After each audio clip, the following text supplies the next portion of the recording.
Bismillahirrahmanirrahim. Alhamdulillahirabbil alamin. Wassalatu wassalamu ala sayyidil mursalin sayyidina Muhammadin wa ala alihi wa sahbihi ajma'in. Qala al-musannif rahimahullah wa nafa'ana bi ulumihi fid dharain amin. Dan janganlah engkau panjangkan angan-anganmu.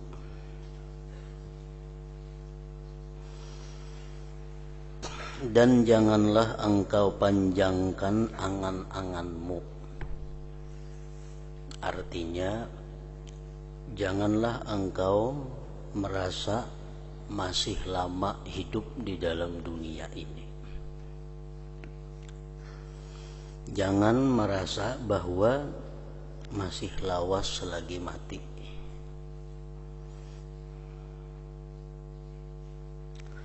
Nanti engkau akan merasa malas daripada berbuat ibadat.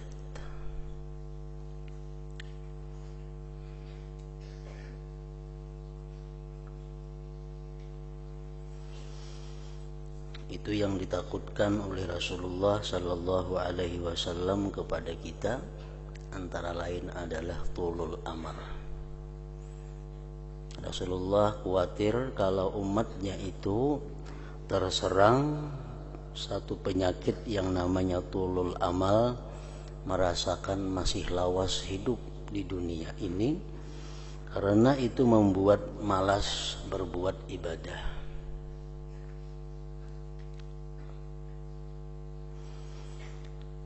Bahkan seringkali diungkapkan oleh para salaf, wa'mal li akhiratika ka'annaka tamutu ghadan.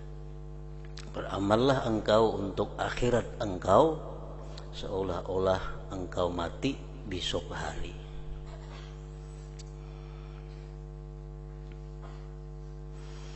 Nah, ungkapan itu, wa'mal li akhiratika ka'annaka tamutu ghadan, beramallah kamu untuk akhirat seolah-olah engkau besok akan mati.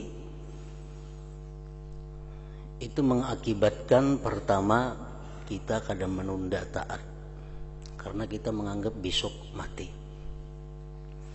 Yang kedua, membuahkan faidah beribadah dengan benar dan serius karena esok akan mati. Apabila kita beranggapan bahwa kita mati masih 2-3 tahun lagi atau bahkan 10 tahun lagi, itu penyakitnya timbul, kita malas beribadah, dan beribadah pun kalau beribadah akan lalai, beribadah pun akan lupa hati kepada Allah.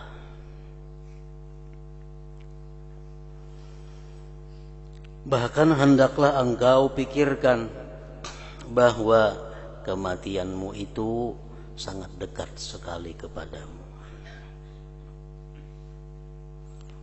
Makanya Rasulullah mengatakan bahwa hendaknya setiap orang beriman itu sebelum tidur hendaklah dia menitipkan surat wasiatnya di bawah bantalnya.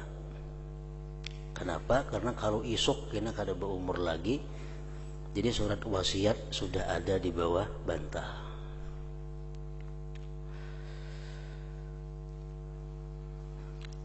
Dan katakan di dalam hatimu bahwa besok atau jam-jam berikutnya kita akan diambil oleh Allah Subhanahu wa ta'ala. Nah, panjang angan-angan termasuk sifat yang tercela di dalam hati manusia.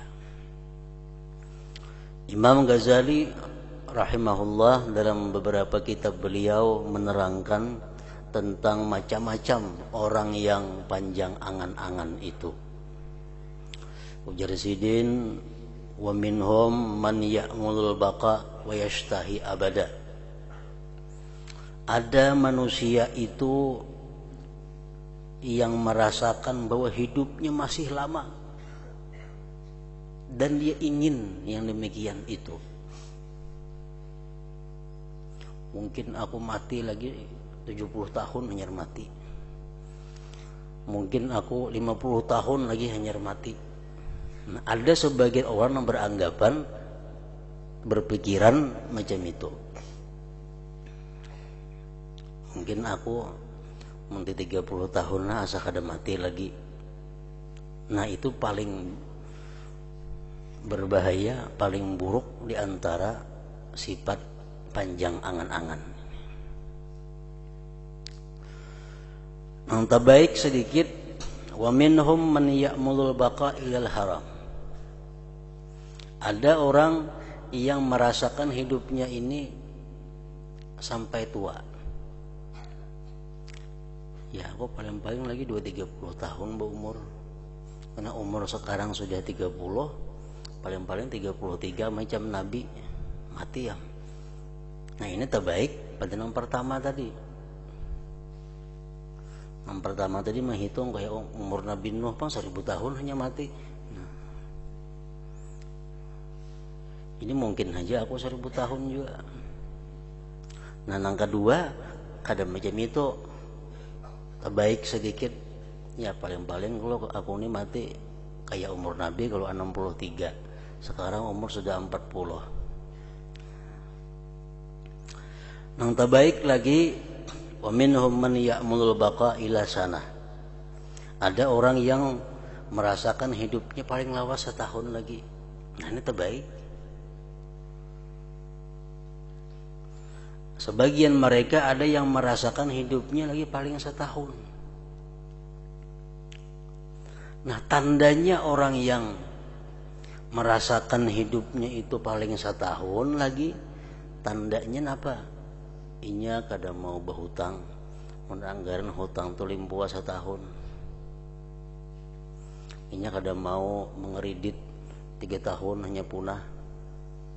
Inya kada mau mengeridit nukar tanah atau nukar kendaraan yang 3 tahun hanya lunas, kada mau. Karenanya beranggapan paling-paling kok setahun lagi mati. Itu nang bujur-bujur ngarannya. Jadi bila limpuah setahun, nya kada mau urusan dunia itu. Karena anggapannya paling-paling setahun lagi aku berumur. Nah, itu lebih baik. Wa minhum man ya'mulul baqa fil musim. Ada orang yang beranggapan lagi hidup paling-paling semusim. Kan musim itu ada musim panas, ada musim dingin. Artinya sekitar 6 bulanan lagi. Nah, paling-paling aku berumur 6 bulan. Masa kada lebih pada itu. Nah, sekarang musim dingin, amun sampai aku nemui musim panas. Nah, wa minhum man yarji' man ya'mulul baqa ila yaumin wa lailah. Ada lagi orang yang merasakan hidupnya ini paling-paling lagi berumur sehari ini.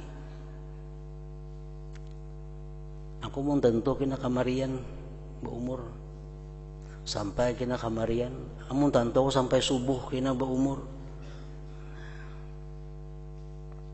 Lebih baik lagi manusia seperti itu. Wa minhum man ya'mulul baqa ila sa'ah. Yang lebih baik lagi, ada yang beranggapan bahwa dia hidup tuh paling-paling 1 jam lagi. Sekarang jam 7, jam 6, jam 7 pun berumur lagi.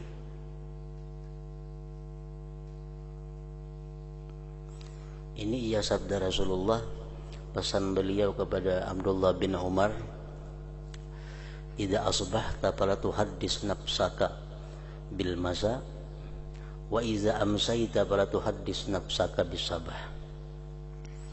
Jalsidin, bila engkau berada di waktu pagi, jangan nak memikirkan nang kamarian. Bila engkau berada di petang hari, jangan hendak memikirkan subuh. Kenapa? Belum tentu subuh itu engkau masih hidup. Wa minhum man la yaqdirul baqa sa'atan. Ada lagi orang nang angan-angannya kada sampai sejam. Nya merasa parak benar sudah dengan kematian itu.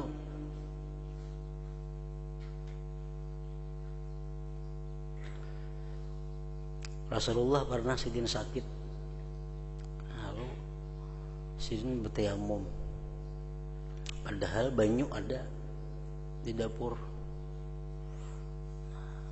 Lalu disuruh pelayannya, itu ada banyu wahai Rasulullah. Jasin barangkali aku kada sampat, taka banyu itu sudah mati. Barangkali kada sampat aku mendatangi banyu itu sudah habis umur. Nah ini beliau bahwa menganggap kematian itu kada sampai sejam sidin lagi hidup. Nah, wa minhum man ya'mulul maut nasba ainaihi, ada lagi sebagian manusia itu yang membayangkan kematian itu di hadapan matanya. Nah, walhasil makin parah kita merasakan kematian itu, makin baik, makin positif kepada akhlak, tingkah laku, baik hati ataupun zahir kita. Ujar Nabi kita mengatakan supaya bisa sembahyang itu khusyuk, supaya bisa sembahyang lebih serius, salli salata muwaddi'in, sembahyanglah kamu sebagaimana sembahyangnya orang yang mengucapkan selamat tinggal. Maksudnya apa? Sembahyanglah kamu dengan merasakan bahwa ini sembahyang kamu yang terakhir dalam hidup engkau.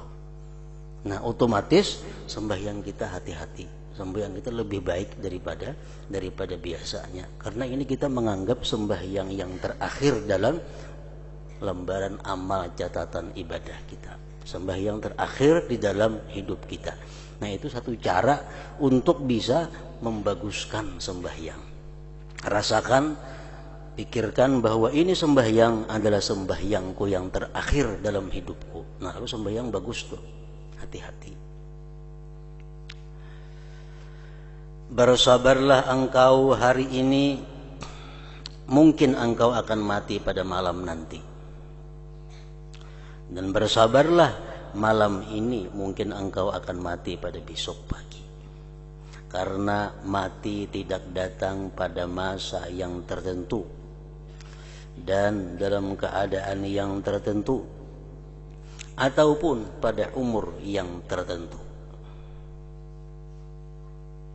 Kematian pasti akan datang. Nah, karena apabila kita mati persisnya, itu termasuk di antara 5 hal yang mutlak hanya dimiliki Allah Subhanahu wa ta'ala pengetahuannya. Entah semalam tuh hari kiamat kapan terjadi persisnya, jamnya itu hanya Allah yang tahu. Hujan besok di mana, jam berapa mulainya, jam berapa ampihnya, berapa kubik keluar banyunya, hanya Allah yang tahu.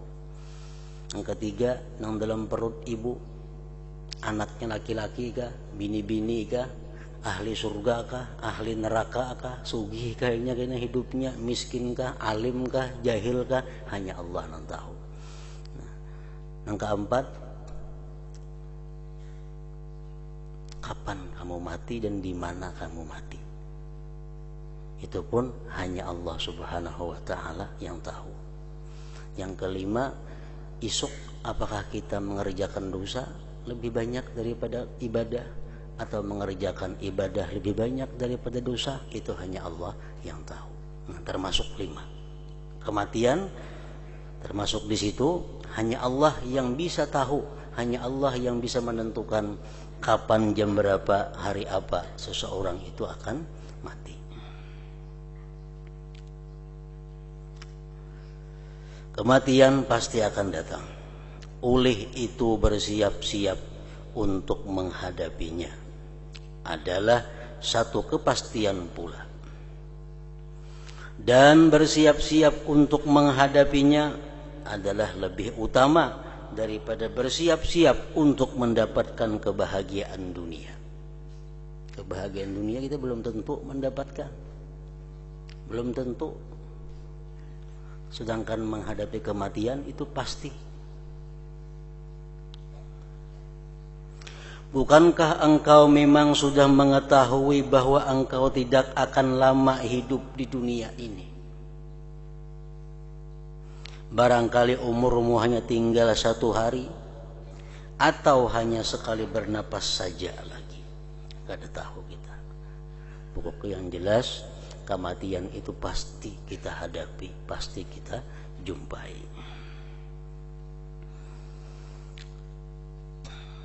Hanya Rasulullah bersabda, "Jalisin igtanim khamsan qabla khamsin." Dapatkan 5 sebelum datang yang 5 itu. Igtanim khamsan qabla khamsin. Ini kebanyakan yang disesali oleh manusia. Sababaka qabla haramika. Masa muda sebelum tua. Banyak orang tua yang sudah berumur 40 tahun ke atas tuh tua ngarannya. 40 tahun ke atas tuh sudah masuk tua. Di dalam agama kayak itu aturannya. Bila umur 40 ke atas tuh tua ngarannya. 40 ke bawah masih muda. Banyak orang yang sudah umur 40 ke atas itu menyesal. Menyesal apa? Menyesal lagi anum kada sempat mengaji, kada sempat menghafal Yasin. Sekarang mata sudah kaur, membaca Yasin kada kawa, hafal kada. Kau lagi membaca Yasin, baca kabur mata, mana ada hafal. Membaca tabarak, nah, jaka lagi anum dulu menghafal Yasin, jaka lagi anum dulu menghafal tabarak, jaka lagi anum dulu menghafal waqiah. Ini sudah Tuhan apa? Menghafal jangan menghafal itu membaca aja apa? Nah, jadi menyesalnya sudah umur 40 ke atas.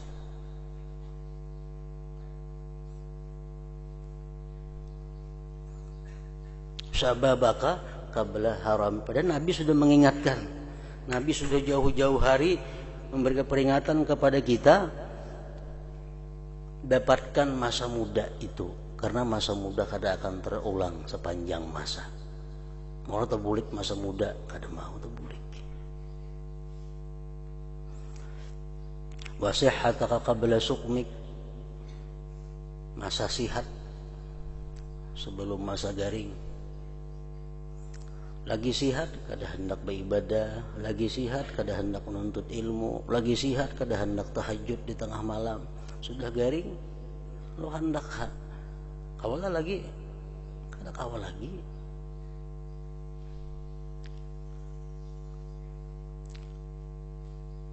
Dan kehendaknya pun kada dapat pahala. Orang terus garing, sudah garingnya bakal hendak, jakanya aku nih sihat, aku tahajud malam, kada berpahala lagi kan apa? Lagi sihat dulu kada pernah tahajud juga.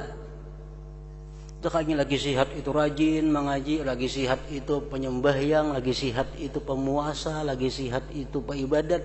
Sakit inya, jakanya aku sihat, aku nih puasa. Nah itu berpahala inya. Kenapa? Terbukti sudah ada. Lagi sihat dulu memang peibadah.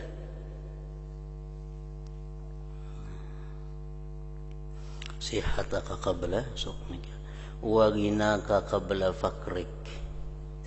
Sugih engkau sebelum engkau miskin. Lagi sugih, gunakan harta membangun masjid, membangun pesantren, memberi makan orang, memberi makan anak yatim, membantu orang miskin. Sebelum fakir, karena memang fakir hanya macam-macam. Nyaka aku lagi bahari kamu bangunakan sebuah langgar dan itu. Nyaka aku lagi bahari kaya, wah ini miskin sudah. Nah, apalagi berpahala lah kan, berpahala lalu nih tuh. Kenapa? Dibuktikan sudah sugih, nyatanya kada dahulu. Nah, jaka dahulu tuhnya sugihnya pemurah, sekarang inya miskin, jakanya aku kaya bahari itu sudah mau beri makan nih. Nah, berpahalanya. Kenapa? Dahulu sudah pernah macam itu.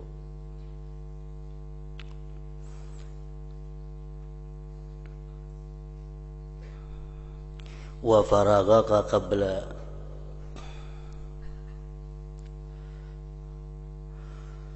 syughlika, dan waktu lapang engkau sebelum sibuk. Waktu lapang sebelum sibuk, sebelum banyak urusan, banyak yang diurusi. Wa hayataka qabla mautika, dan hidup engkau sebelum mati. Samuaan orang baik nang ahli ibadat, baik nang kadapa ibadat maginnya menyesal sesudah mati itu. Orang nang ahli ibadat saja menyesal begitu inya mati melihat surga.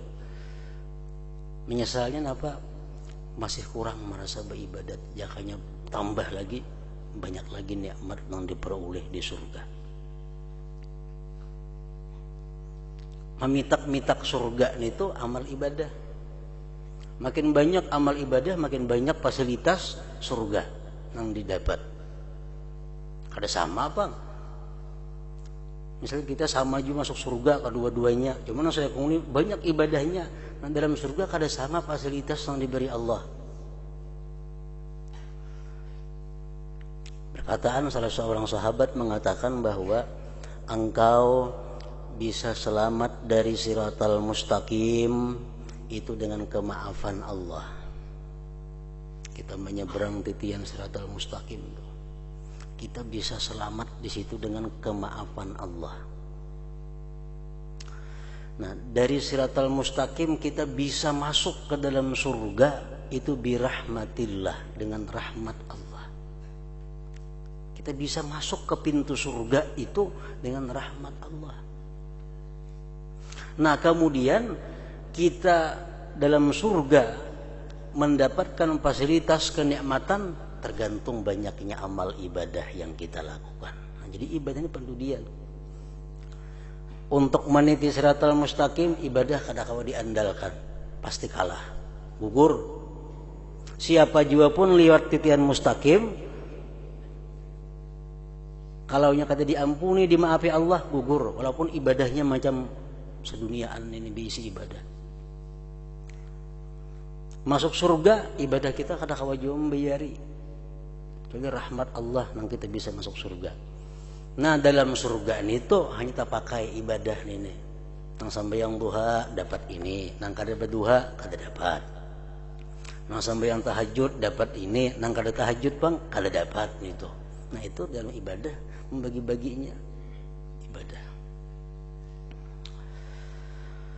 Nah, begitulah hendaknya engkau menasihati dirimu setiap hari, karena jikalau engkau tidak mengandaikan mati itu dekat kepadamu, bahkan engkau mentakdirkan bahwa mungkin engkau akan hidup 50 tahun lagi, kemudian lalu engkau mau menyuruh dirimu berbuat taat, sudah pasti dirimu tidak akan patuh kepadamu, dan pasti ia akan menolak nasihatmu dan merasa berat untuk mengerjakan ketaatan. Kalau kita masih merasa umur kita 50 tahun, kita merasa masih umur kita 50 tahun, kita suruh diri kita berbuat taat pasti malas. Umurnya mau juga berat. Kenapa? Karena kita masih merasa ada kesempatan. Masih ada kesempatan. Dan inilah termasuk nang jadi bahan syaitan untuk menggoda manusia, memperlambat ibadah.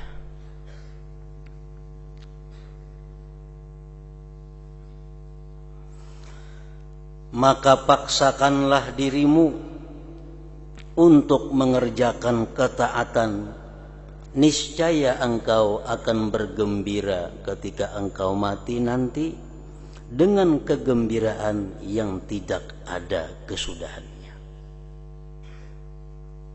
Kegembiraan yang tidak ada kesudahannya, kegembiraan yang abadi, kegembiraan yang tidak bercampur lagi dengan duka cita.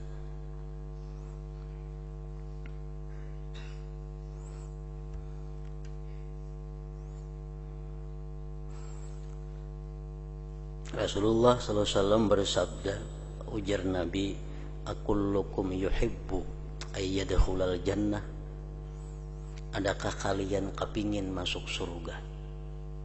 Qalu, berkata sahabat, na'am ya Rasulullah, inggih wahai Rasulullah. Lalu ujar Nabi, qasiru minal amal wa thabbitu ajalakum baina ainaikum baina absarikum wastahyu minallah haqqal haya. Hendak masuk surga 3. Jangan merasa hidup lama lagi dalam dunia. Qassiru a'malakum, qassiru minal amal, pindikkan angan-anganmu ya Nabi. Yang kedua, tetapkan ajal kamu itu di depan mata kamu. Yang ketiga, malulah kamu daripada Allah sebenar-benar malu. Nah itu ya Nabi kalau hendak ke surga. Kalau hendak ke surga.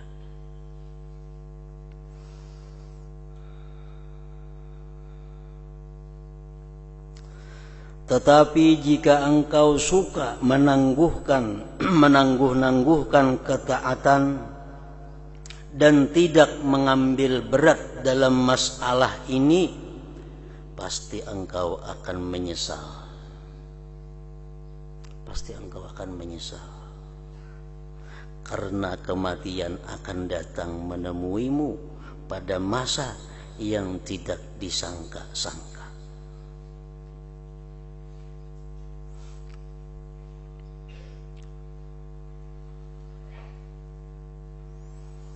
Keadaan kita yang paling baik adalah keadaan di mana kita hakun mati. Kita nak mengetahui diri kita. Diri kita ini baikkah kadakkah? Diri kita ini burukkah? Diri kita ini jahatkah? Diri kita ini baikkah? Takuni hati. Kamakunlah mati wah ini. Bila hakun berarti baik. Bila kainah aja berarti kada baik.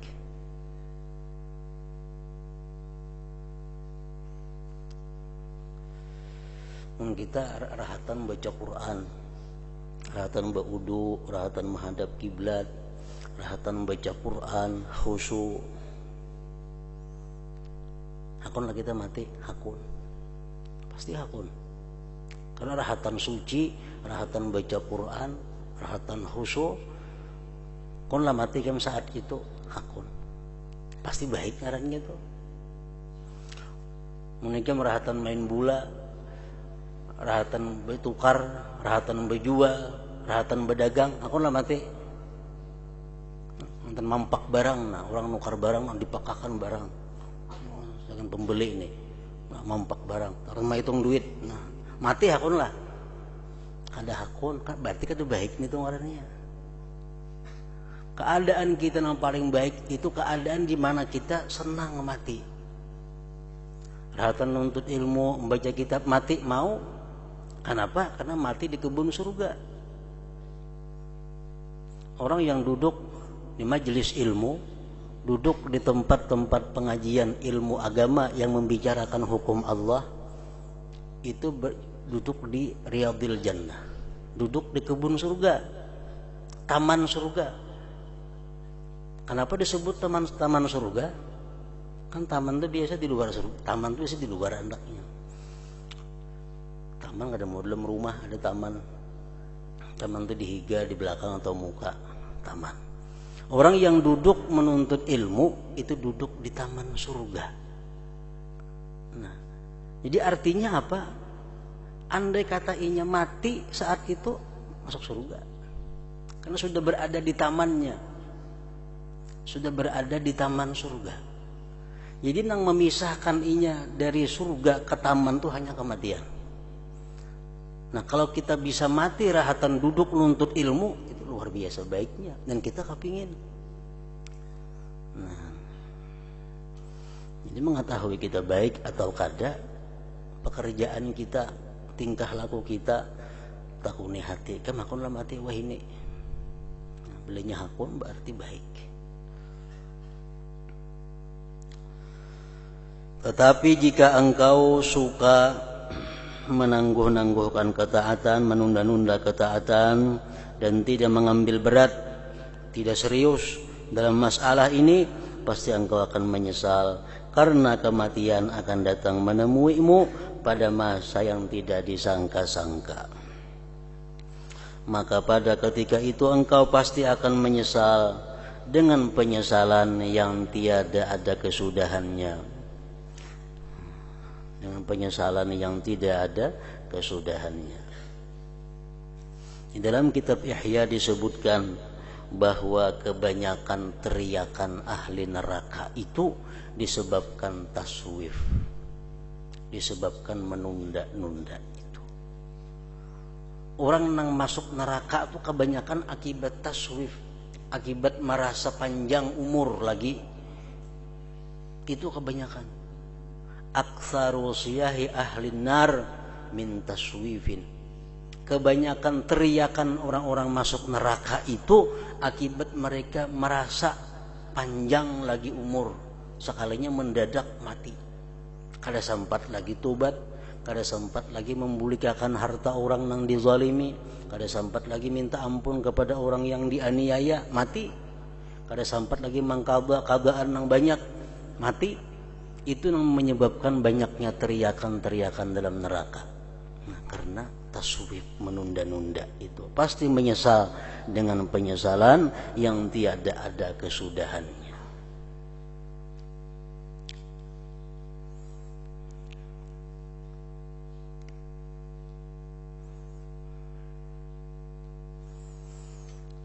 Dibuktikan penyesalan kita manusia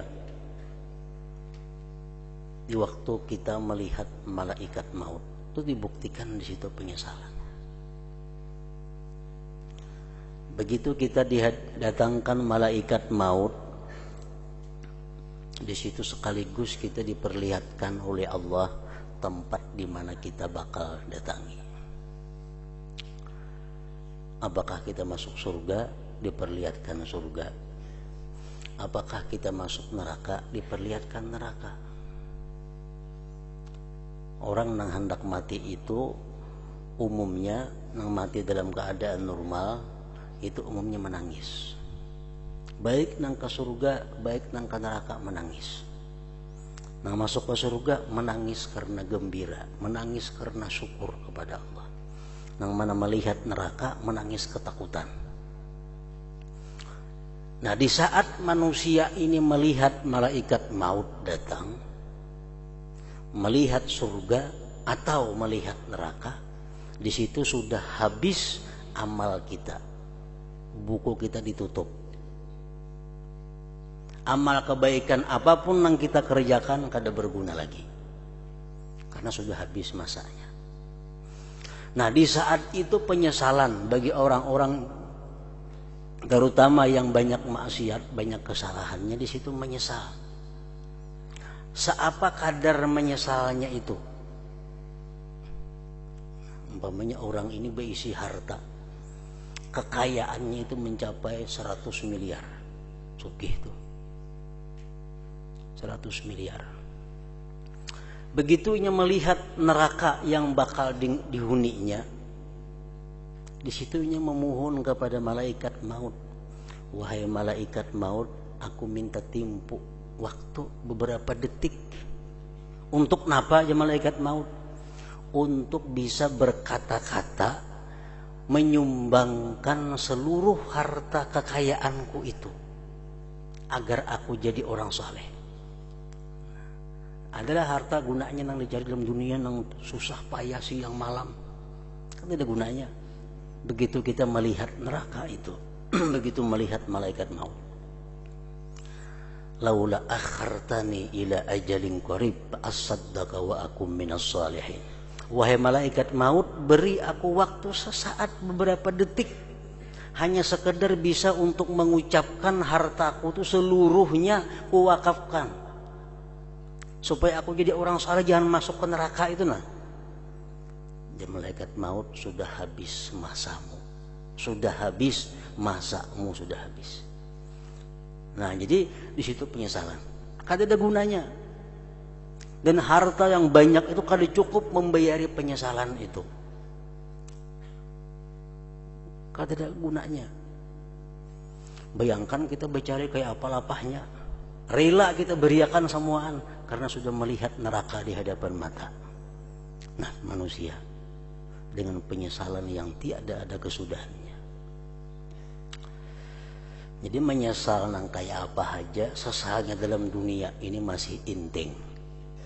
Menyesal aku mau hutanginya, kalinya kada bayar 10 juta.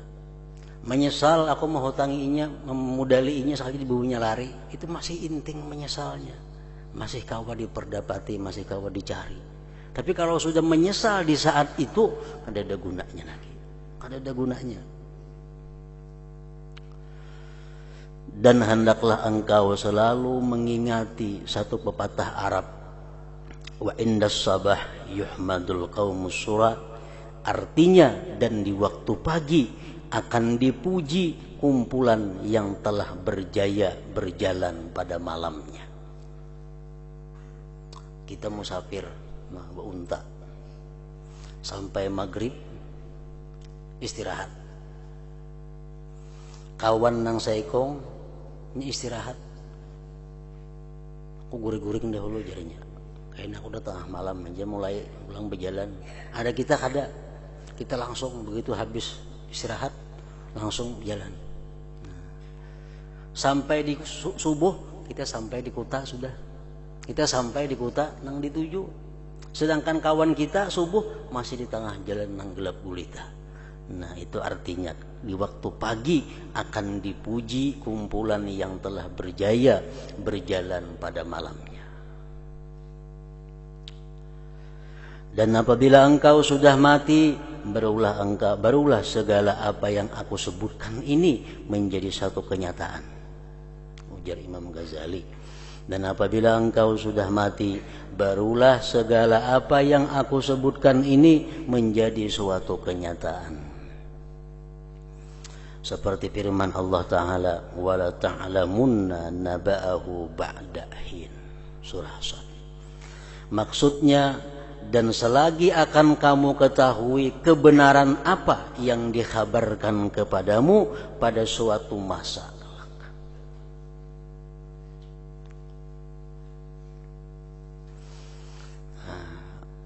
Rasulullah seringkali beliau mengucapkan doa, Allahumma inni a'udzubika min dunya tamna'u akhirah, tamna'u khairal akhirah. Allahumma inni a'udzubika min dunya tamna'u khairal akhirah. Allahumma inni a'udzubika min dunya tamna'u khairal akhirah wa min hayatin tamna'u khairal mamat wa a'udzu bika min amalin yamna'u khairal amal.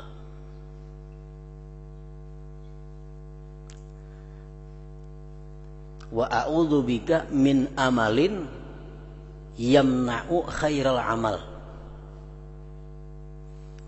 Aku berlindung dengan Engkau ya Allah daripada dunia, harta dan sebagainya yang mencegah akan kebaikan akhirat, yang mencegah akan kebaikan akhirat. Dan aku berlindung dengan Engkau dari kehidupan yang mencegah akan baiknya kematian. Dan aku berlindung dengan Engkau dari angan-angan yang mencegah berbuat baik, dari angan-angan yang mencegah berbuat yang baik, beribadah artinya. Nah, setelah kami selesai menyebutkan susunan wiridmu ini, maka akan kami sebutkan pula kaifiat cara untuk engkau sembahyang. Kayak apa sembahyang yang bagus caranya, dan puasa serta adab-adab keduanya, dan juga adab-adab sembahyang berjamaah dan adab-adab sembahyang Jumat. Nah, yang ke-11 adab-adab mengerjakan sembahyang.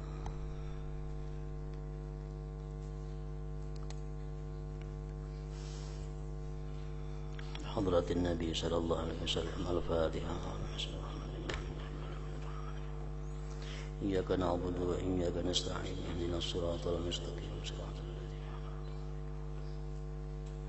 بسم الله الرحمن الرحيم. الحمد لله رب العالمين. اللهم صل وسلم على سيدنا وحبيبنا مولانا محمد وعلى آله وصحبه أجمعين. اللهم اغفر لنا ما أخطأنا وما تعمدنا وما أسررنا وما أعلنا وما أسرفنا وما أنت أعلم به منا.